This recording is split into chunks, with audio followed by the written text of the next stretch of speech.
Boa tarde. Mais uma vez, obrigado à Remesp, à Resag e à doutora Vera pelo convite.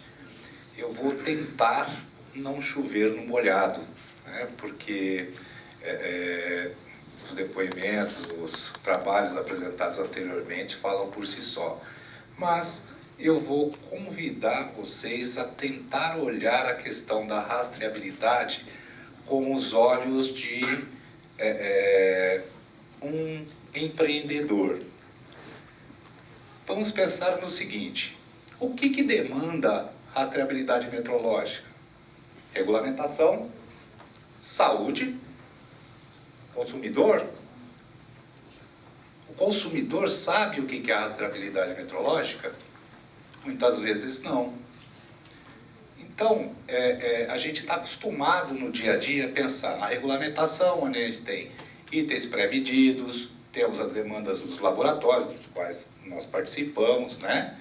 E somos obrigados a olhar pelo lado da rastreabilidade sob pena de, se você não medir bem, você pode ser autuado, colocou um material no mercado fora de especificação, fora do volume, fora do peso, ou no seu laboratório ser suspenso por não estar utilizando material, né, que tem uma rastreabilidade comprovada e aceita.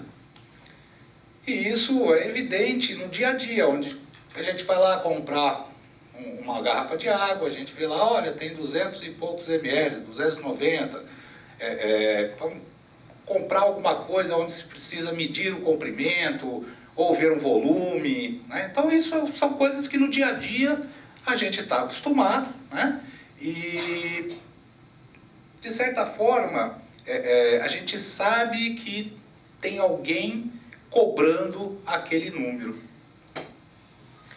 Na área da saúde, cada vez mais, né, está sendo cobrado a rastreabilidade metrológica, que a gente tem aí notícias de acidentes, né, por falta de controle, por falta de medições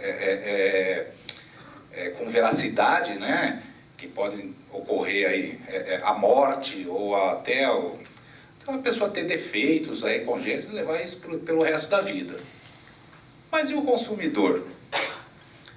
Eu tenho certeza que todo mundo aqui já deve ter reparado que o consumidor está olhando um pouquinho mais os números. Então a gente se depara com uma pessoa olhando, olha, qual o grau alcoólico dessa bebida, que antes eu só queria saber o volume. Qual o índice calórico daquele material, que eu só queria saber o peso. Qual a característica daquela garrafa de água em relação ao pH e a condutividade eletrolítica dela. E isto vai fazer o quê? O consumidor optar muitas vezes por um material ou outro. Eu lembro de um caso que aconteceu quando a gente foi acreditar o nosso laboratório produtor de material de referência, e na época eu tinha pego alguns materiais, né, no mercado, algumas garrafas de água, que já haviam sido motivo de discussão quando o laboratório da Visomessa acreditou para a eletroquímica. Que eu peguei várias garrafas de água e tinha lá declaração de pH. Eu achei garrafa de água com declaração de pH 2, 3. Falei, poxa, não é possível, né? Então,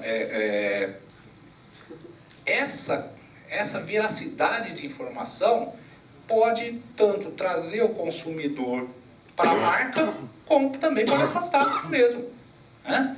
E da mesma forma, a rastreabilidade em processos industriais, né, tem sido amplamente cobrada. Por quê? Por exemplo, nós estamos falando aqui de autuação, de meio ambiente. Imaginem o seguinte: uma fábrica desse tipo, né, que rebaixa lá a poluição jogando vapor de água, né, no meio da mistura.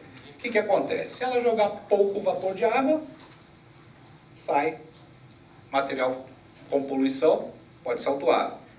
Então vamos exagerar, vamos colocar bastante vapor de água. Qual o custo disso para a indústria? Milhões.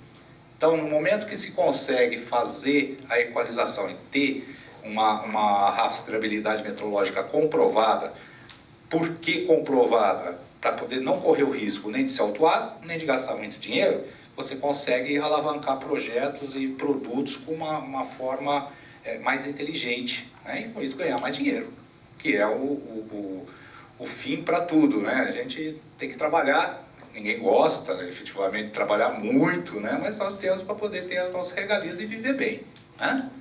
Então, olha só, como a gente tem presenciado nesses dias, né, o assunto de material de referência certificado está muito em evidência, né?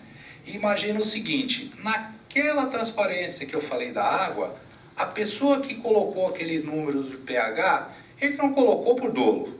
Provavelmente ele não usou um material de referência certificado, com rastreabilidade, que alguém comprovou, com um processo estabelecido, né? Que não é um processo tão simples, como a nossa colega do CT acabou de falar, né? É um processo bem escalonado, bem minucioso e que toma muito tempo, né? Então a pessoa não utilizou provavelmente aquilo, mediu, tinha certeza do valor que ela tinha medido e grafou aquilo num rótulo, né? Vamos imaginar o seguinte, se a pessoa está procurando uma água alcalina, está lá no rótulo, olha, tem 7,5 de pH, ela compra 3 frascos, 2 ela se deu muito bem com aquela água, porque fez bem, ela já sabia que ia se dar bem com uma água alcalina. O terceiro ela passou mal, deu azia, tudo. E se essa terceira marca não se tivesse utilizando de material de referência certificado, né, para poder calibrar seus instrumentos, para poder ir a campo com uma certa confiabilidade, provavelmente ela vai estar perdendo um cliente, né, que vai difundir aquele resultado dele para outras pessoas e com isso vai impactar negativamente no perfil da empresa, né? Então, olha só, o uso de materiais e de equipamentos com rastreabilidade, com certeza, vai impulsionar a conquistar novos mercados, vai fidelizar o consumidor, né? E vai nos dar segurança para poder emitir relatórios, certificados sobre os produtos, né, sobre os meios e tudo mais. Quais são nossas conclusões acerca disso? Primeiro, aquela é o chover molhado, rastreabilidade é fundamental. Segundo, o uso regular de material de referência na calibração e na verificação do instrumento pode ser o diferencial competitivo. O uso de referência com rastreabilidade comprovada, né, pode levar a ganhos financeiros, que é o caso do camarada lá da água, né, que pode estar perdendo um cliente, ao invés de se engajar naquele grupinho que vai falar bem do material dele, do produto dele, né? E, óbvio, com isso a gente pode evitar muitos danos à saúde. Espero não ter chovido no molhado, nem tomado muito do tempo, que está todo mundo com fome, e a gente fica, assim como nossos colegas, à disposição para perguntas. Muito obrigado.